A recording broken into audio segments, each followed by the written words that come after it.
বেশ চাপ আছে গাড়ির, বিশেষ করে সকাল দিকে গাড়ির চাপ কিছুটা কম থাকলেও বেলা যতই গড়াচ্ছে ততই কিন্তু যানবাহনের চাপ বাড়ছে। বিশেষ করে আজকে যে সমস্ত যাত্রীরা ঢাকা থেকে বিভিন্ন এলাকায় ময়মনসিংহ হয়ে যাচ্ছেন, ঢাকা ময়মনসিংহ রুট ব্যবহার করে, তাদের বেশিরভাগই কিন্তু গার্মেন্টস কর্মী।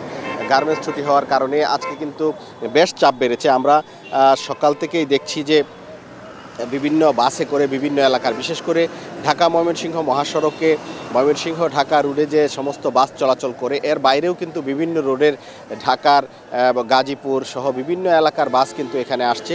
অর্থাৎ যে যেভাবে পারছেন সেভাবেই কিন্তু যাচ্ছেন। এবং আমরা দেখছি যে ট্রাকে করেও অনেককে আমরা যেতে দেখছি, বিভিন্ন করে পিকআপ ট্রাক সহ যে যেভাবে পারছেন তারা কিন্তু বাড়িতে যাচ্ছেন ঈদ করার জন্য, প্রিয়জনদের সাথে ঈদের আনন্দ উপভোগ করার জন্য যাচ্ছেন। তবে ঢাকা ময়মনসিংহ মহাসড়কের অবস্থা যদি একটু বলি, মাওনা চৌরাস্তায় কিছুটা যানজট আছে।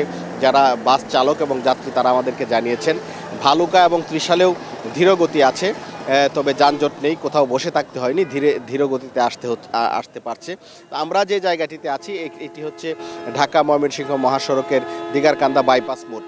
এখানেও কিন্তু বাস ধীর গতিতে যাচ্ছে, অর্থাৎ যানজট বা রাস্তা বন্ধ থাকছে এরকম বিষয়টি নেই, কিন্তু ধীর গতিতে যাচ্ছে। তবে এই ধীর গতিও কিন্তু থাকতো না। যারা বাস চালক এবং যাত্রী বা পুলিশ সদস্যরা আমাদেরকে জানিয়েছেন যে এই মহাসড়কে কিন্তু যে নিষিদ্ধ যে যানবাহন, বিশেষ করে অটোরিকশা, সিএনজি প্রচুর চলাচল করছে, যার কারণে কিন্তু এই যে ধীরগতি সেটি সৃষ্টি হচ্ছে এবং এর মাঝে দুর্ঘটনাও কিন্তু ঘটেছে। আমরা খবর পেয়েছি আজকে ভোরে ভালুকার ভরাডোবায় ট্রাক সিএনজি সংঘর্ষে সিএনজির 2 যাত্রী নিহত হয়েছেন এবং এছাড়াও আরও 2টি দুর্ঘটনা ঘটেছে, তবে সেখানে কেউ নিহত হয়নি, আহত হয়েছেন। তবে এখানে যাত্রী এবং বাস চালক যারা বলছেন যে এই মহাসড়কের যদি এই সিএনজি অটোরিকশা যে চলাচল করছে এগুলোকে যদি নিয়ন্ত্রণ করা যেত তাহলে আরও নির্বিঘ্নে বা দুর্ভোগটা আরও অনেকটাই কমানো যেত। তবে এই বাইপাস পার হয়ে যারা কিশোরগঞ্জ, নেত্রকোনা বা শেরপুর যাবেন, যারা পাটগুদাম ব্রিজ মোড় ব্যবহার করছেন তাদেরকেও কিছুটা দুর্ভোগের মধ্যে পড়তে হচ্ছে। অর্থাৎ সেখানেও কিন্তু ধীরগতি রয়েছে বা মাঝে মধ্যে যানজটেরও সৃষ্টি হচ্ছে। তো এই ছিল আমার কাছে ময়মনসিংহ থেকে সর্বশেষ। ময়মনসিংহ থেকে সড়ক পথের ঈদযাত্রার খবর জানাচ্ছিলেন সহকর্মী হারুনুর রশিদ। এদিকে ঢাকা টাঙ্গাইল বঙ্গবন্ধু সেতু মহাসড়কে তৈরি হয়েছে 5 কিলোমিটার যানজট। এতে ভোগান্তিতে পড়েছেন উত্তরাঞ্চলে ঘরমুখ মানুষ। প্রিয়জনের সাথে ঈদ করতে কেউ কেউ জীবনের ঝুঁকি নিয়ে খোলা ট্রাক ও পিকআপে করে বাড়ি যাচ্ছেন। এ নিয়ে টাঙ্গাইল থেকে বিস্তারিত জানিয়েছেন সহকর্মী কাউসার আহমেদ।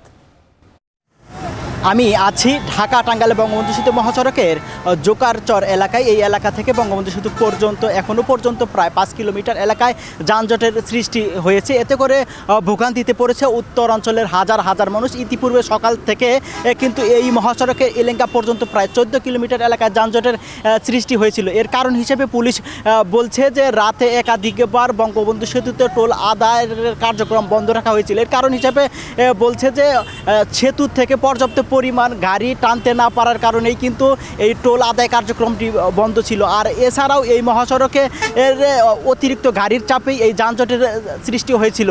আর পুলিশ বলছে যে তারা দায়িত্ব পালন করছে, দ্রুত সময়ের মধ্যে যান চলাচল স্বাভাবিক হবে। আর এদিকে মহাসড়কের গুরুত্বপূর্ণ পয়েন্টে ঘরমুখ মানুষের উপচে পড়া ভিড় লক্ষ্য করা গেছে। আর এতে করে যাত্রীরা অভিযোগ করছে যে তাদের কাছ থেকে বাড়তি ভাড়া আদায় করা হচ্ছে। তারা বলছেন যে আগে উত্তরের জেলাগুলোতে 300 টাকা থেকে শুরু করে 500 টাকা ভাড়া নেওয়া হলেও এখন কিন্তু 1500 টাকা থেকে শুরু করে 2000 টাকা পর্যন্ত ভাড়া আদায় করা হচ্ছে তাদের কাছ থেকে। এ বিষয়ে তারা প্রশাসনের হস্তক্ষেপ কামনা করেছেন। আর এদিকে বঙ্গবন্ধু সেতুর নির্বাহী প্রকৌশলী জানিয়েছেন যে যানজট নিরসনে বঙ্গবন্ধু সেতু মহাসড়কের সেতুর উভয় প্রান্তে প্রায় 12টি বুথের মাধ্যমে টোল আদায় করা হলেও ঈদকে কেন্দ্র করে উভয় প্রান্তে আলাদা মোটরসাইকেলের লেন সহ প্রায় 18টি বুথের মাধ্যমে টোল আদায় করা হয়েছে। আর এছাড়াও গত রাত 12টা পর্যন্ত 24 ঘন্টায় বঙ্গবন্ধু সেতুতে প্রায় 54,000 যানবাহন পারাপার হয়েছে। আর এতে টোল আদায় হয়েছে 3,80,00,000 টাকার উপরে। আর প্রতি মিনিটে বঙ্গবন্ধু সেতুতে প্রায় 37টির অধিক যানবাহন পারাপার হয়েছে। আর এই কারণেই ধীরগতি থেকে যানজটের সৃষ্টি হয়েছিল। তো এ ছিল ঢাকা টাঙ্গাইল বঙ্গবন্ধু সেতু মহাসড়কের যান চলাচলের সবশেষ তথ্য। আর এই ছিল এখন জনপদের আয়োজন। এখন টেলিভিশন ওয়েবসাইটে দেখতে ভিজিট করুন www.